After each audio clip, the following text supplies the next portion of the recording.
Good morning, dear student. Today I teach you chapter number 2 Nutrition in Animal, class 7th.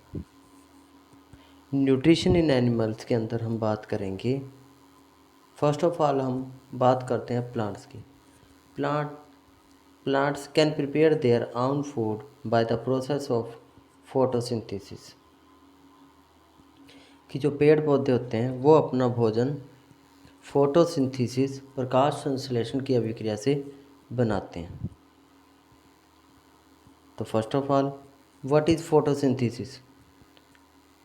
It is a process in which green plant take CO2 from the atmosphere, water and mineral from the soil and prepare their food in the presence of sunlight and chlorophyll. Sunlight से CO2 की प्राप्ति हो जाती है और chlorophyll a pigment to provide green colour. Chlorophyll क्या है? वो प्लांट को हरा रंग प्रदान करते हैं। Necessary condition for photosynthesis: number 1, presence of CO2, number 2, presence of water and mineral, number 3, presence of chlorophyll and number 4, presence of sunlight. इन सब की हेल्प से all green plant prepare their food, but animal can not. परंतु animal ऐसा नहीं कर सकते। Animal get their food from plant either directly by eating और इनडायरेक्टली बाय ईटिंग एनिमल्स। कि कुछ एनिमल ऐसे होते हैं जो डायरेक्ट प्लांट से अपना फूड प्रिपेयर कर लेते हैं, कुछ ऐसे होते हैं जो अदर एनिमल को ईट करते हैं। जो एनिमल अदर प्लांट को ईट करते हैं। Some animal eat both plant and animals. उनको हम ओमनिवोर्स भी कह सकते हैं। चैप्टर नंबर 1 में हमने रीड किया हुआ है, 6th क्लास में भी रीड किया है कि हार्बीवर्स, कार्निवर्स और ओमनिवर्स। हार्बीवर्स क्या होते हैं? They eat only plant product. Carnivores क्या होते हैं? They eat only flesh, and omnivores are those which eat plant product as well as flesh and other animals. इसी में हम बात कर सकते हैं ऑटोट्रोपिक न्यूट्रिशन की। न्यूट्रिशन के बारे में हमने क्लास 6 में और 7th में ऑलरेडी रीड कर चुके हैं। तो ऑटोट्रोपिक न्यूट्रिशन में हम कह सकते हैं mode of nutrition in which organism make food themselves from simple substances called autotrophic nutrition. For example use कर सकते हैं all green plant. Heterotrophic nutrition में a mode of nutrition in which organism can not prepare their own food but depend directly or indirectly on plant is called heterotropic nutrition.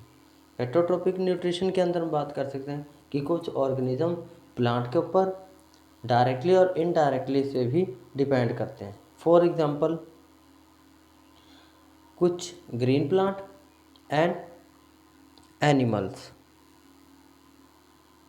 Next हम बात कर सकते हैं different way to taking food. अलग अलग तरह के वे होते हैं जिससे अलग अलग तरह के ऑर्गेनिज्म फूड को प्राप्त करते हैं, भोजन को प्राप्त करते हैं। The mode of taking food into the body varies in different organism. Bees and hummingbird suck the nectar of plant। कि बी और हमिंग ये दोनों प्लांट के रस से अपने भोजन की प्राप्ति करते हैं। And other animal feed on mother milk. Snake like the python swallow the animals they prey upon.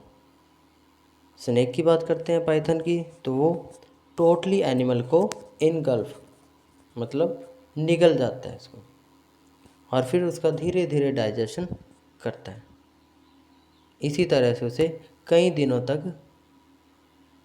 अन्य भोजन की आवश्यकता नहीं होती। Some aquatic animal filter tiny food particle floating nearby and feed upon them. Some aquatic animal की बात करें तो कुछ जलीय जीव होते हैं जो पानी की सतह पर तैरते हुए भोजन से अपना निर्वाह करते हैं। इट मीन्स भोजन की जो प्राप्ति है वो near by and floating plant से ही अपना भोजन प्राप्त करते हैं। वेरियस मोड ऑफ न्यूट्रिशन, जो वेरियस मोड ऑफ फीडिंग है वो हमारे पास हो सकते हैं। फॉर एग्जांपल जैसे snail, ant, eagle, humming bird, lice, mosquito, butterfly और हाउस फ्लाई, ये सभी काइंड ऑफ फूड भी अलग अलग होता है इनका और मोड ऑफ फीडिंग भी इनकी अलग अलग होती है। Like scraping, chewing, siphoning, capturing and swallowing और स्पॉन्गिंग एंड शकिंग, ये सभी डिफरेंट मोड ऑफ फीडिंग के हैं। अदर हम ले सकते हैं digestion in human being. Human being के अंदर भी फूड का डाइजेशन किस तरह से होता है। हमारे पास एक डायग्राम जो दे रखा है human digestive system. We take in food through the mouth, कि सबसे पहले हम फूड को माउथ में लेते हैं, फिर उसको क्या किया जाता है, in mouth the food is chewed by the teeth and then it get mix with the saliva. Saliva क्या है, हमारी जीभ से, टंग से निकलने वाला लिक्विड है। ये लिक्विड जीभ के इंटरनल ग्लैंड से निकलता रहता है और जो फूड हम खाते हैं उसके अंदर मिक्स होता रहता है और फूड को आसानी से ओजियोफेगस फूड पाइप से पास होता हुआ स्टमक तक ले जाता है। सलीवा का एक और अनदर इम्पॉर्टेंट फंक्शन है, saliva breaks down the starch into sugar. Starch is a larger molecule. Starch को हम इसी तरह से डाइजेस्ट नहीं कर सकते तो उसको सलीवा के अंदर जो इम्पोर्टेंट एंजाइम होता है अमाइलेज वगैरह, वो स्टार्च को ब्रेक डाउन करते हैं शुगर पार्टिकल के अंदर। Second, digestion in stomach. The chewed food pass through the stomach through oesophagus food pipe. The inner lining of stomach secrete mucus, hydrochloric acid and digestive juice. Stomach से hydrochloric acid निकलता रहता है जिससे food को digest करने में help मिलती है, क्योंकि वो फूड का जो मीडियम है एसिडिक बना देता है, जिसमें एंजाइम आसानी से फूड पार्टिकल को ब्रेक डाउन कर सकते हैं।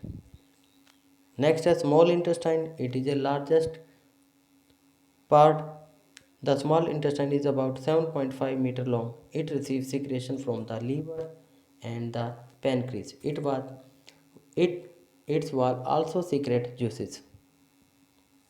स्मॉल इंटेस्टाइन है, लार्जेस्ट पार्ट होता है, इसके अंदर जो विली होती है, villi it is a finger like outgrow.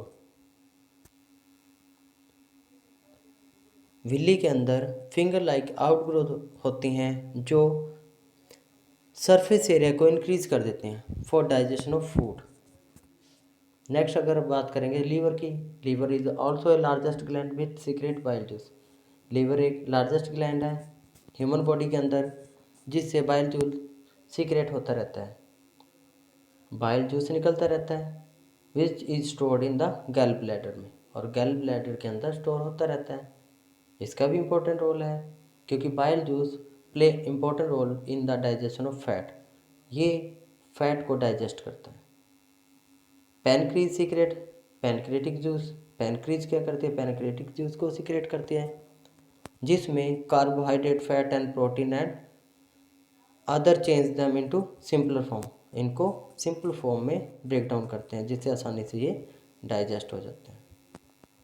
Absorption की बात की जाए, the passing of digested food into the blood vessel in the wall of the intestine is called absorption. Willey के बारे में पहले बता चुके हैं, ठीक है। इस तरह से हमारा जो फूड है बॉडी के अंदर डाइजेस्ट होता रहता है, क्योंकि यहाँ पर एक एलिमेंट्री कैनल की बात करते हैं ह्यूमन बॉडी के अंदर। जैसे फर्स्ट ऑफ ऑल हमने बात की है mouth, then oesophagus, food pipe, small intestine, large intestine and anus. इस तरह से फूड एक ट्रैक बन जाता है जहाँ पे फूड वो पास होता रहता है आगे से आगे एंड ब्रेक डाउन होता रहता है, जिससे फूड को आसानी से डाइजेस्ट किया जा सकता है। नेक्स्ट हम बात करेंगे मिल्क टीथ और परमानेंट टीथ के बारे में।